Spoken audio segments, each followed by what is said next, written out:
la chaîne qui vous édifie. Le Saint-Esprit, c'est là où les gens ont l'air des anges qui sont descendus pour apporter la bénédiction, tout ça. Mais lorsque vous ouvrez la Bible, avant que l'Église catholique n'existe, ou avant que toutes ces célébrations qui ont la forme pieuse ne puissent exister, vous avez vu comment le roi David a dansé.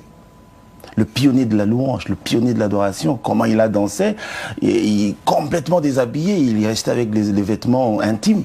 Il dansait à la manière d'un roi, mais pas comme on peut le voir aujourd'hui. Même aujourd'hui, même aujourd'hui chez nous, mais l'Ancien Testament, il n'y a pas de Nouveau Testament sans l'Ancien Testament. Le Nouveau Testament, non, il n'a pas dit ça, il n'est pas venu abolir, il est venu accomplir. Donc il n'est pas venu abolir. En fait, je ne pense pas que nous sommes en déroute. C'est nous qui sommes originaux, nous qui faisons la musique qui glorifie Dieu. Nous sommes vraiment originaux en termes de musique. Et les autres, ils le font pour leur plaisir, tout à fait normal. Moi, je ne dis pas qu'ils... Non, ils le font pour leur plaisir, pour le plaisir du monde, pour le besoin de l'humanité, tout à fait normal. Mais c'est à nous que revient cette affaire, à ceux qui célèbrent le roi, aux amis de Christ, à ceux qui exaltent Dieu dans leur... C'est ça, c'est l'originalité de la musique. Voyez-vous, donc il ne faut pas dire que nous faisons comme eux, c'est eux qui font comme nous. Lorsque vous allez dans un concert ici à Paris, et le dimanche matin, vous allez dans une église, monsieur, on ne sent pas la différence, pasteur. Non, mais oui, vous allez poser la question au pasteur. Oui, mais vous deux, vous pouvez répondre. Moi, j'aimerais dire que le culte, ce n'est pas un cimetière, hein, René. Le culte, c'est un endroit de joie, en fait. On va quand même trouver une forme de musique quand même proche de l'invocation que je fais à Dieu. Oui, il y a musique et musique, il y a adoration, il y a célébration, il y a lamentation, il y a louange, il y a action de grâce, il y a tout ça dedans. Vous savez, lorsque vous voulez remercier le Seigneur pour tout ce qu'il a fait pour vous, écoutez, faites-le bien. Chantez, dansez, louez sa grandeur. Lorsque vous voulez contempler sa magnificence, par rapport à ce qu'il est, selon que votre esprit l'a ressenti, il y a une autre forme de musique qui doit accompagner cet instant. Lorsque vous voulez vous lamenter parce qu'il y a eu ça, il y a eu ça, il y a eu ça, il y a une autre musique. Lorsque vous voulez communiquer un message de salut à quelqu'un, il y a une autre façon de le faire. Je crois que c'est un tout cohérent qui regorge tout. Le bruit dont vous faites allusion, c'est simplement biblique. C'est simplement biblique. La Bible dit crier, lancer des cris de joie. On ne peut pas lancer des cris de joie dans son cœur. C'est une expression verbale et qui s'est fait entendre. Vous savez, les cris de joie, c'est une forme d'expression de louange. Lorsque les gens sont remplis de gaieté, de joie, ils expriment ça.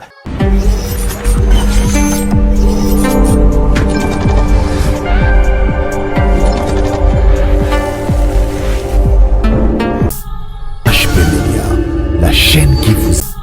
HP Media, la chaîne qui vous édifie. Vous êtes et voulez-vous investir à Kinshasa? Voulez-vous réjouir de vos business? L'opportunité à ne pas rater. Toronto City VIP à Maluku. Un des meilleurs endroits pour résider ou implanter votre business. À quelques minutes du fleuve Congo, le fleuve de nos ancêtres. Juste en face de la zone économique spéciale qui est le quartier commercial et industriel de Maluku. Waouh! Non loin du centre de ville Maluku, un quartier en pleine expansion, à quelques mètres du Macadam. Toronto City vous propose un terrain de 20 mètres sur 20 avec des bornes cadastrales. Sur un site accessible, urbanisé, avec espace de jeu, espace vert, magasin, centre médical, marché, etc. Je vous appelle. Venez nombrer et acheter. Donc, je voulais juste faire l'appel à nos frères de la diaspora, de partout où vous êtes, en Afrique, en Amérique, à l'Océanie, à l'Europe, en Asie, pour venir acheter les terres que nous sommes juste en train de morceler. Vous allez bien voir qu'il y a des bornes, il y a même des travaux qui sont juste en train d'effectuer. Donc, le terrain est bel et bien assuré. Il y a l'eau non loin de nous, vous allez voir, derrière moi, c'est la régie des eaux. De l'autre côté, c'est le société Vodacom. Et devant moi, c'est juste World Vision. Là où Vision Mondiale sont juste aussi à un projet de construire les maisons pour ces travailleurs. Donc voilà, nous sommes ici à Maluku. C'est déjà un endroit habitable. Les quartiers que vous allez voir de l'autre côté, c'est déjà habitable. Il y a déjà les gens et c'est non loin parmi les autres cités que vous connaissez déjà. Donc je suis très fier de vous présenter ces produits qui n'est rien d'autre que, oui, nous achetons les voitures, nous achetons tout ce que nous pouvons avoir. Mais avoir une parcelle, c'est vraiment une très bonne chose. Pour tout contact, contactez Willy Mafuta au plus 1 90 57 30 15 40. Toronto City, waouh, les 4 qui nous réservent l'avenir de demain. Vive le Congo, vive Kinshasa. HP Media, la chaîne qui vous édifie. Le Saint-Esprit, c'est là où les gens ont l'air des anges qui sont descendus pour apporter la bénédiction, tout ça. Mais lorsque vous ouvrez la Bible, avant que l'Église catholique n'existe, ou avant que toutes ces célébrations qui ont la forme pieuse ne puissent exister, vous avez vu comment le roi David a dansé. Le pionnier de la louange, le pionnier de l'adoration, comment il a dansé, il complètement déshabillé, il est resté avec les vêtements intimes. Il dansait à la manière d'un roi, mais pas comme on peut le voir aujourd'hui. Même aujourd'hui, même aujourd'hui chez nous, mais l'Ancien Testament, il n'y a pas de Nouveau Testament sans l'Ancien Testament. Le Nouveau Testament, non, il n'a pas dit ça, il n'est pas venu abolir, il est venu accomplir. Donc il n'est pas venu abolir. En fait, je ne pense pas que nous sommes en déroute. C'est nous qui sommes originaux, nous qui faisons la musique qui glorifie Dieu. Nous sommes vraiment originaux en termes de musique. Et les autres, ils le font pour leur plaisir, tout à fait normal. Moi, je ne dis pas qu'ils... Non, ils le font pour leur plaisir, pour le plaisir du monde, pour le besoin de l'humanité, tout à fait normal. Mais c'est à nous que revient cette affaire, à ceux qui célèbrent le roi, aux amis de Christ, à ceux qui exaltent Dieu dans leur... C'est ça, c'est l'originalité de la musique. Voyez-vous, donc il ne faut pas dire que nous faisons comme eux, c'est eux qui font comme nous. Lorsque vous allez dans un concert ici à Paris, et le dimanche matin, vous allez dans une église, monsieur, on ne sent pas la différence, pasteur. Non, mais oui, vous allez poser la question au pasteur. Oui, mais vous deux, vous pouvez répondre. Moi, j'aimerais dire que le culte, ce n'est pas un cimetière, hein, René. Le culte, c'est un endroit de joie, en fait. On doit quand même trouver une forme de musique quand même proche de l'invocation que je fais à Dieu. Oui, il y a musique et musique, il y a adoration, il y a célébration, il y a lamentation, il y a louange, il y a action de grâce, il y a tout ça dedans. Vous savez, lorsque vous voulez remercier le Seigneur pour tout ce qu'il a fait pour vous, écoutez, faites-le bien. Chantez, dansez, louez sa grandeur. Lorsque vous voulez contempler sa magnificence, par rapport à ce qu'il est, selon que votre esprit l'a ressenti, il y a une autre forme de musique qui doit accompagner cet instant. Lorsque vous voulez vous lamenter parce qu'il y a eu ça, il y a eu ça, il y a eu ça, il y a une autre musique. Lorsque vous voulez communiquer un message de salut à quelqu'un, il y a une autre façon de le faire. Je crois que c'est un tout cohérent qui regorge tout. Le bruit dont vous faites allusion, c'est simplement biblique. C'est simplement biblique. La Bible dit crier, lancer des cris de joie. On ne peut pas lancer des cris de joie dans son cœur. C'est une expression verbale et qui s'est fait entendre. Vous savez, les cris de joie, c'est une forme d'expression de louange. Lorsque les gens sont remplis de gaieté, de joie, ils expriment ça, ils dansent, ils crient, ils font ce que vous pouvez dire n'importe quoi, mais ils le font pour la gloire de Dieu. Quand ils parlent dans des langues inaudibles. Mais c'est biblique aussi. Écoutez, des langues inaudibles. Oui, c'est biblique. On parle des langues inaudibles, c'est-à-dire les langues des anges, les langues de l'esprit. C'est écrit dans la parole de Dieu. Il faut un traducteur pour que les gens comprennent aussi dans l'assemblée. Pas un traducteur, mais... un interprète. Oui, mais un interprète doit avoir le don d'interprétation, pas un traducteur. Il ne comprend rien, il ne peut pas interpréter. Il ne peut pas traduire, je veux dire. Mais il faut un interprète qui a le don d'interprétation pour interpréter à l'intention des autres. C'est biblique, ce sont des choses de l'esprit. On ne peut pas l'expliquer comme ça. Il faut qu'on soit dans les dispositions de recevoir. Voyez-vous, c'est pourquoi le Saint-Esprit joue un rôle extrêmement important dans cette affaire. Sinon, on est des fous, on nous considère comme des fous, des criards, des gens qui font du bruit. Mais nous faisons du bruit pour la gloire de Dieu. Pour la gloire de Dieu, pasteur, est-ce que ce genre de bruit, le bruit de tintamarre, comme certains les appellent, est-ce que c'est recommandé, même quand on doit vraiment célébrer Dieu? Parce que quand on va dans vos églises, messieurs, je vous assure que parfois, c'est gênant. Mais je ne pense pas que ce soit voir gênant. certaines danses, en tout cas. Hein. Ça dépend de l'œil avec lequel vous regardez. Parce que ceux-là qui sont là, dans la présence du Seigneur, ils n'élèvent que ces grands dieux-là. Ils le font, comme l'a dit mon bien-aimé, pour la gloire du Seigneur. Par rapport à tout ce qu'il a réalisé dans leur vie, Et il faut vraiment se connecter avec ces personnes-là pour comprendre que oui, effectivement, ils ne sont pas en dehors de la Bible. Ils élèvent Dieu par rapport à ses bienfaits, par rapport à tout ce qu'il a fait dans leur vie, le souffle de vie, la grâce. Il y en a qui viennent parfois à l'église, donc il a vu la main de Dieu de manière particulière. Quelqu'un qui exalte Dieu, dans ces conditions-là, vous ne pouvez pas l'étouffer. Et tout cela s'est fait selon l'Esprit de Dieu. C'est vrai, je vous rajouter quelque chose parce que je dois avouer sincèrement qu'il y a aussi certaines...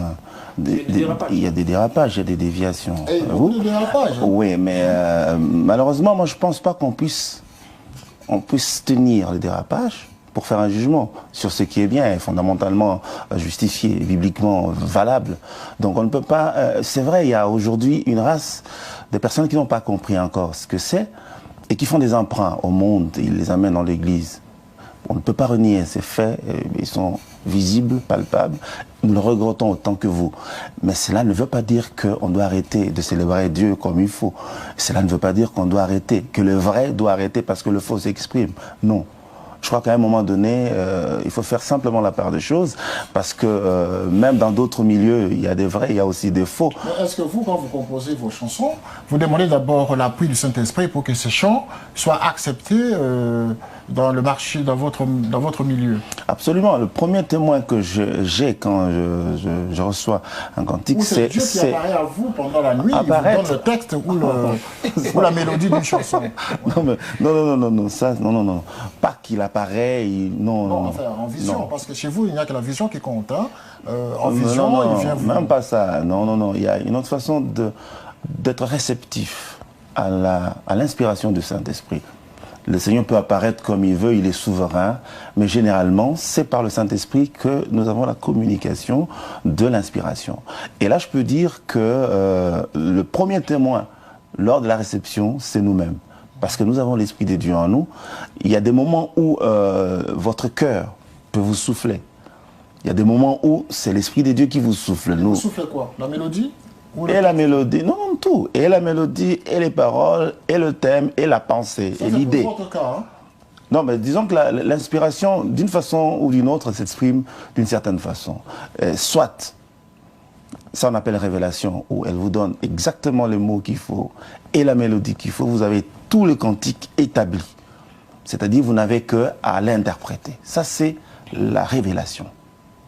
Mais il y a l'inspiration, où le Saint-Esprit vous donne une idée. C'est ce que vous devez faire. Et quand vous avez une idée, ne vous arrêtez pas à l'idée. Il faut maintenant vous approcher du trône pour dire, Seigneur, comment je vais l'exprimer? Et en ce moment-là, il vous donnera encore ces progressifs. Et puis, il vous révèle encore le rythme, la mélodie, la façon dont vous devez accompagner la chose. Et finalement, au bout de tout, vous avez un tout cohérent. Ça dépend d'une personne à l'autre, ça dépend aussi de l'action de l'esprit. Et comment alors, pasteur, je vais revenir à vous avant de venir au producteur, parce que, monsieur, il y a une question qui va vous revenir. J'aimerais savoir pourquoi alors vous traitez les autres de pratiquer de la musique mondaine, alors que vous avez dit tout à l'heure que c'est de la musique qu'il faut chanter pour la gloire de Dieu. Pourquoi alors vous traitez ceux qui font une autre musique, des musiques mondaines, alors que vous faites la même chose? Mais traiter, c'est trop dire. Non, mais c'est ça, c'est courant, hein. Vous entendez ça tous les jours. Mais la musique mondaine. Oui, bon, cette musique est dite peut-être abusivement mondaine, simplement parce que ce n'est pas Dieu qui est au centre. Comment ça? Ils chantent pour l'amour, pour l'argent. Tous les chanteurs aujourd'hui doivent laisser cette musique-là et glorifier seulement Dieu. Non, je n'ai pas dit ça, parce que les talents qu'ils ont, c'est Dieu qui leur a accordé. Est-ce que mon musique mondaine est une insulte? C'est pas une insulte. C'est une exclusion. C'est pour faire la Du différence seulement. Ah, faire la différence. Justement, ouais. C'est pour faire une démarcation, parce que la musique qui est chantée à l'église, c'est que pour la gloire des dieux. Pourquoi c'est différent? Est-ce que vous pouvez soulever l'aspect de différence? Bon, la différence, elle est fondamentale, déjà par le texte même. Si je prends d'un côté les textes écrits par un artiste qui fait de la musique dite mondaine, et je mets à côté les textes écrits par quelqu'un qui fait la musique dite chrétienne, on sent que la différence est fondamentale. Voilà, on sent la différence est fondamentale. Vous avez un producteur qui est là, monsieur Antoine Katoto. Je reviens à vous, messieurs. Lorsque vous attendez monsieur Alain Moloto, qui est chanteur, qui se consacre justement à faire de la musique chrétienne, ouais. Et vous apparaissez pour produire de la musique chrétienne. Pourquoi faire? Ouais, la première des choses... Gagner de l'argent parce qu'il y a bon marché chez les chrétiens? Pas nécessairement. Mais c'est quoi? La première des choses est que, comme on l'a dit au départ, c'est une musique d'évangélisation. Une musique qui console les âmes. Une musique qui amène les gens à la présence de Dieu. Et je vais revenir sur ce que vous avez posé comme question tout à l'heure, autour de la différence. Aujourd'hui, je me rappelle, une fois on était sur un plateau de télévision à Kinshasa, où Papa Taboulé, si vous permettez que je cite ton nom, disait, écoute, appelez-nous que nous faisons la musique de divertissement. Il n'y a pas de différence. Ça peut être une musique de divertissement ou pas, mais la différence est que la musique Alain Moloto fait, la musique que nous appelons aujourd'hui la musique chrétienne, est une musique dont tout est centré autour de Jésus-Christ. Par contre, la musique de l'autre côté, qu'on appelle la musique mondaine, la musique de divertissement, c'est la musique qui honore, qui glorifie la créature au lieu de glorifier le Créateur. Oui. Et donc, vous produisez cette musique pour gagner de l'argent ou c'est pour aider le chrétien à se retrouver devant cet outil de communication et d'adoration? Heureusement que vous l'avez dit, c'est notre façon de contribuer à l'œuvre de Dieu au travers de l'évangile par la chanson. Et qu'est-ce que vous gagnez en retour en le faisant? D'abord, quand nous gagnons, nous avons des bénédictions de Dieu. D'un côté, tous ceux qui perçoivent ou tous ceux qui écoutent cette musique, d'une façon ou d'une autre, nous avons le privilège de les amener en Christ. Pourquoi? Parce que nous avons quand même mis nos moyens, ce que Dieu nous a donné, afin que cette musique leur parvienne. Donc le but principal ici, c'est de convertir les gens vers Dieu. Vous l'avez dit. C'est-à-dire transformer l'humanité à croire, à aller à une pensée unique. Effectivement, tous, pas n'importe quel Dieu. Tous, enfin, le vôtre. Notre Dieu, qui est Jésus-Christ. Il n'y a pas de Dieu. Ben, le vôtre, celui que vous croyez, pour vous. Oui, nous croyons à un Dieu. Oui, vous. À un Dieu unique et vrai. Oui. Le vôtre. À un Dieu unique et vrai, qui est aussi le vôtre. Ah ben, tout dépend de la croyance de chacun. Mais c'est mon auteur ici, c'est moi qui pose des questions. Mais simplement, j'aimerais savoir quel est le thème central justement que vous développez souvent dans vos chansons. Non, mais le thème central, c'est Jésus-Christ, comme on a dit. Jésus-Christ parce qu'il est